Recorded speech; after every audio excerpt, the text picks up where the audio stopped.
Kurt's a Democratic strategist, as you probably know these days, but he's also a former House GOP oversight commissioner, so he's seen both sides of the aisle and knows a lot about what's happening on Capitol Hill. But there's nobody that knows what's going to happen with this race, I don't think. Kurt, it's good to see you.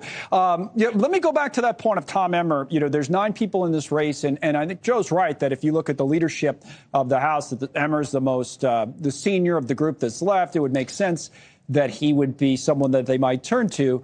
But again, he's one of only 2 in this group that actually voted to certify the election, which is really a remarkable stat when you think about it. That 7 out of the 9 still in the race voted to overturn the election of 2020. And I asked Joe the same question that I'll bring to you, is whether that's a negative or a positive in today's Republican Party for him as he tries to become Speaker.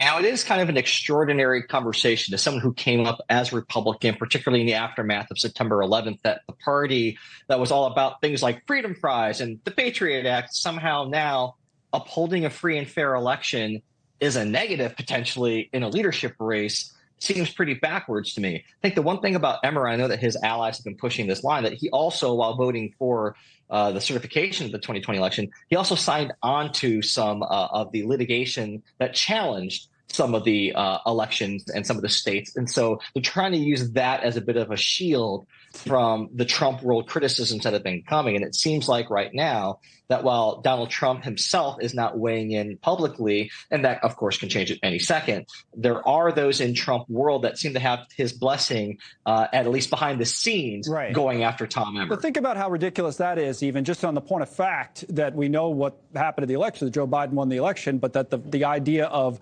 endearing this candidate to the Republican base is to say, oh, well, he may have voted in that way, but he didn't, he also wanted to challenge it. That's actually something that's positive, is your point, for him with today's Republicans.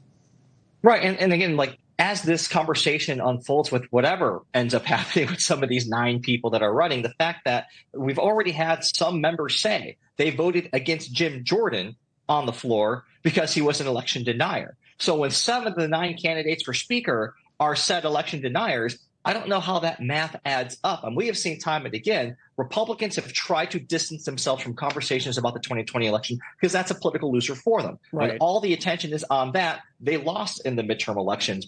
They've lost races that they really should have outright won, in my opinion. They don't want to have a conversation about the past. They want to keep moving forward. What if the Democrats had to make a deal, right? Because that's your side of it now, and that still might happen, that the Democrats have to help. Wouldn't they insist that it be one of the candidates, again, to go back to this, how you voted on the election, that it would be one of, the 2 out of the 9 or somebody else that voted to certify? Wouldn't Democrats insist on that if they were going to make some sort of a deal that involved them supporting the next Speaker? I think absolutely, because one of the things that you have to keep in mind is whoever's in that chair, assuming they make it to the next election, they have to be willing to certify the next election. If you put an election denier in there, that's a big problem potentially in 2025, of January of 2025. Right. Do you have any idea how this will play out, though? I mean, and because at this point we've been talking about it over and over. And as I said to Joe, you have 9 candidates going into this forum tonight. They're all going to make their case, but I don't think that makes it any closer to us actually having a Speaker. Do you? No, I don't. I think that because there's so many candidates running right now that it's unlikely that any single one of them is going to be able to get to 217. And frankly, if the one thing that we've learned, I feel like, it's that if there is a bad decision, a politically challenging decision, a road of more resistance, that's the path the Republicans seem intent on taking right now. All right. Kurt, thank you. Thank you very much for joining us. We appreciate it, as always, trying to figure out all of this as we move on. Kurt Bardella.